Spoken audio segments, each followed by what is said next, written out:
Түркия парламенты Либияға орду ебірілмесі үшін қол тұтты. Мебуслар Бірлешкен Милләтләр Тәшкилаты тарафындан танылған Милли Итифақлық үкіметіне арби ярдымыны мақұл көрді.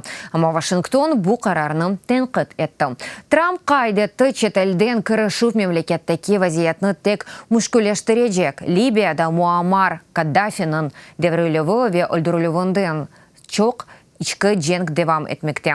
Memlekette eki cenkleşken taraf memleketinin garbında paytaxta Birleşken Milletler Teşkilatı tarafından tanılgan hükümet idariyeti.